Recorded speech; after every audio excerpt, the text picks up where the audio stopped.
ભાજપ આજે લોકસભાની ચૂંટણી માટે પોતાનો મેનિફેસ્ટો એટલે કે સંકલ્પ પત્ર બહાર પાડવાનો છે, ત્યારે ભાજપે સંકલ્પ પત્ર તેને નામ આપ્યું છે અને વડાપ્રધાન નરેન્દ્ર મોદી મુખ્યાલય ખાતે પહોંચી ચૂક્યા છે અને થોડી જ વારમાં ચૂંટણી ઢંઢેરો જે છે તે જાહેર કરવામાં આવશે, જેને સંકલ્પ પત્ર નામ આપવામાં આવ્યું છે।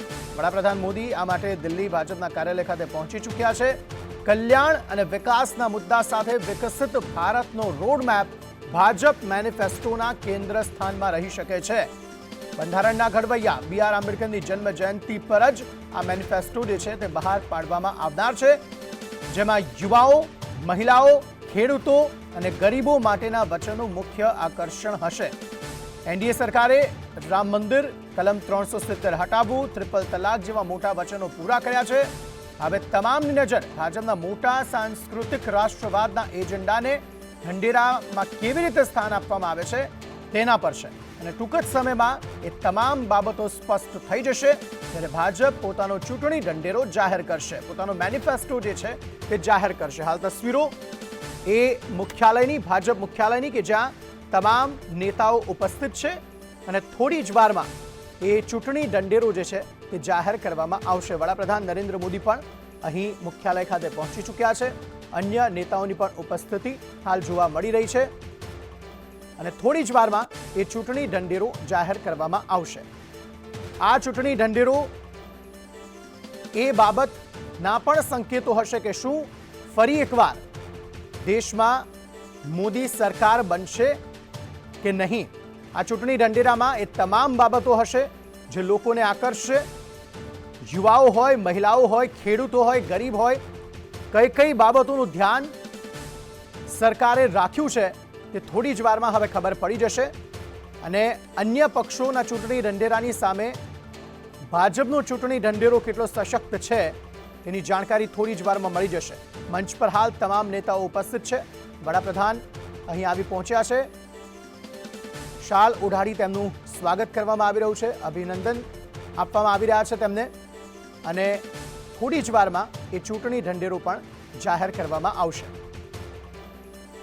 મુખ્ય એજન્ડાઓ આ વખતે શું ફરી એકવાર મોંઘવારીને સ્થાન આપવામાં આવશે કે નહીં ચૂંટણી ઢંઢેરામાં, કારણ કે જે મુખ્ય મુદ્દાઓ હતા જેમાં કલમ 370 હટાવવાની વાત અને રામ મંદિરની વાત હોય તે મુદ્દા પૂર્ણ થઈ ચૂક્યા છે, તેવામાં કયા કયા मुद्दाओं आ वक्त चूंटणी ढंढेरामां होई शके छे। अजय यादव पास વધુ વિગતો મેળવીએ।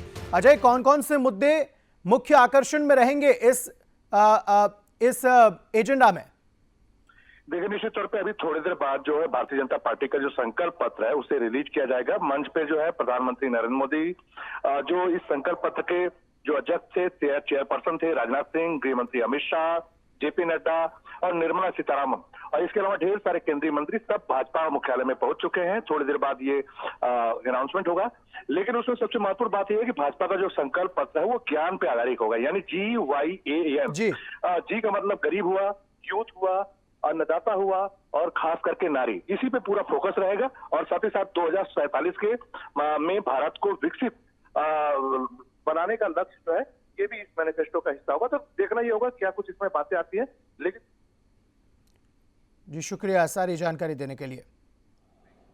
संबोधन सुनने को मिलेगा और संकल्प पत्र अगले 2024 से हम किस प्रकार से देश की सेवा प्रधानमंत्री मोदी जी के नेतृत्व में करेंगे, इसके बारे में हम सब लोगों को जानकारी मिलेगी। आज इस अवसर पर सबसे पहले तो मैं आदरणीय प्रधानमंत्री जी का आज के कार्यक्रम में आने के लिए हार्दिक अभिनंदन करता हूं और स्वागत करता हूं। प्रधानमंत्री जी जब भी पार्टी की कोई भी गतिविधि होती है उस गतिविधि के साथ वो अपने आप को जोड़ते हैं और जैसा मैंने पहले भी कहा है कि तमाम प्रधान प्रशासक होने के नाते जिम्मेवारियों को निभाते हुए पार्टी उनकी हमेशा पहली प्रायोरिटी रही है और पार्टी को वो हमेशा जब भी हमने समय मांगा तो उनका मिला है। आज वो फिर इस चुनावी कार्यक्रम में और अन्य व्यस्तताओं के बीच में आप हम सबके बीच में हैं, आपका पुनः अभिनंदन और स्वागत है। आज भारत रत्न डॉक्टर भीमराव अंबेडकर जी की जन्म जयंती है। हम सब की ओर से उनको श्रद्धांजलि पूर्वक नमन। और हम सब जानते हैं कि डॉक्टर अंबेडकर जी ने अपना सारा जीवन सामाजिक न्याय के लिए पूरी ताकत के साथ सामाजिक न्याय की लड़ाई उन्होंने जीवन भर लड़ी। ऐसे डॉक्टर भीमराव अंबेडकर जी के रास्ते पर चलते हुए भारतीय जनसंघ से लेकर भारतीय जनता पार्टी हमेशा इस विचार को और सामाजिक न्याय की लड़ाई सत्ता में रहे तो भी और सत्ता में न रहे तो भी हमेशा इस सामाजिक न्याय की लड़ाई को हम सब लोगों ने लड़ा है। हम जानते हैं कि आज संकल्प पत्र को लोकार्पण होगा, लॉन्चिंग होगी, लेकिन हम सबको यह भी ध्यान में रखना चाहिए कि भारतीय जनता पार्टी और शुरू में जनसंघ काल से लेकर यह वैचारिक अधिष्ठान आइडियोलॉजिकल बेस्ड पार्टी होने के नाते एक विचारों को लगातार आगे बढ़ाते हुए उस वैचारिक अधिष्ठान की यात्रा में हम सब लोग सम्मिलित हैं। और हर बार जब चुनाव आता है तो उसी वैचारिक यात्रा को आगे बढ़ाने का क्रम हम सब लोगों ने किया है और उसको आगे बढ़ाया है। जिस बात को 1952 में श्यामा प्रसाद मुखर्जी जी ने कही, जिसे आगे पंडित दीनदयाल उपाध्याय जी ने आगे बढ़ाया, उस विचारधारा से हम कभी डिगे नहीं, हम उसको समर्पित रहे और उसको आगे बढ़ाने में हम सब लोगों ने भरसक प्रयास किया है।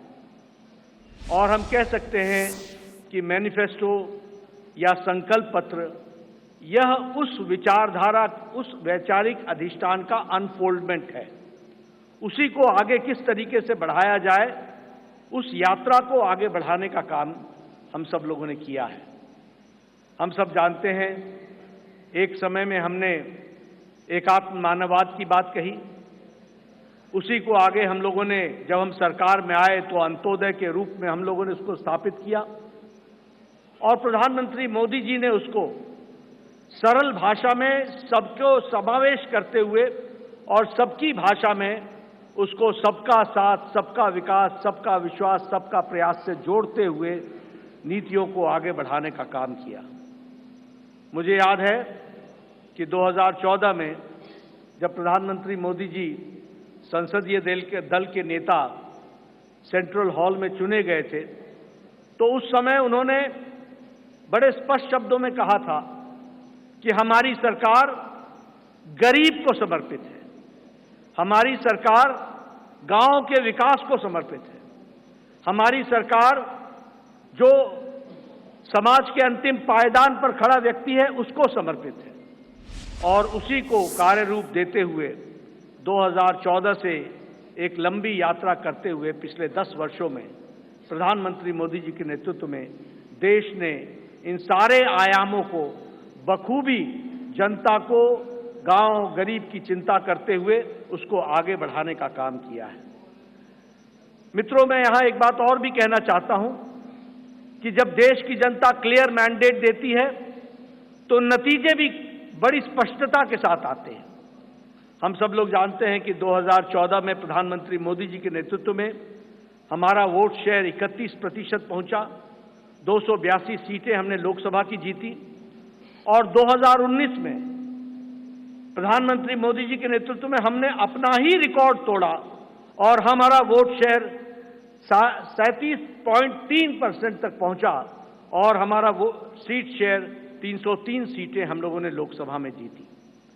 हम ये कह सकते हैं कि इस क्लियर मैंडेट को प्रधानमंत्री मोदी जी ने गांव के लिए, गरीब के लिए, वंचित के लिए, दलित के लिए, हमारी महिलाओं के लिए, हमारे युवाओं के लिए, हमारे किसान भाइयों के लिए और हमारे वंचित भाइयों के लिए उनको समर्पित किया। और उसी तरीके से अगर मैं गांव की बात करूं तो आज गांव मैं यहाँ प्रधानमंत्री जी थोड़ा समय जरूर लेना चाहूँगा, लेकिन मुझे याद है 1993 में मैं पहली बार विधायक बना था। उस समय हमें अपने विधानसभा क्षेत्र में लगभग 90% के गांवों को घूमने के लिए पैदल जाना पड़ता था। आज हम कह सकते हैं कि ग्रामीण सड़क 3,80,000 किलोमीटर की ग्रामीण सड़कें बनी हैं, ऑल वेदर रोड बना और ऑल वेदर रोड के माध्यम से पक्की सड़कें बनी। आज हमारे इलाकों में कोई ऐसा गांव नहीं रहा जहां हम पक्की सड़क से पहुंच नहीं सकते हैं। यह बदलता भारत की तस्वीर हमने देखी है। उसी तरीके से अभी 60,000 नए गांवों को पक्की सड़कों से जोड़ने का काम हुआ है और ऑल वेदर रोड्स बनी है। कभी हमने कल्पना नहीं की थी कि गांव का सशक्तिकरण होगा,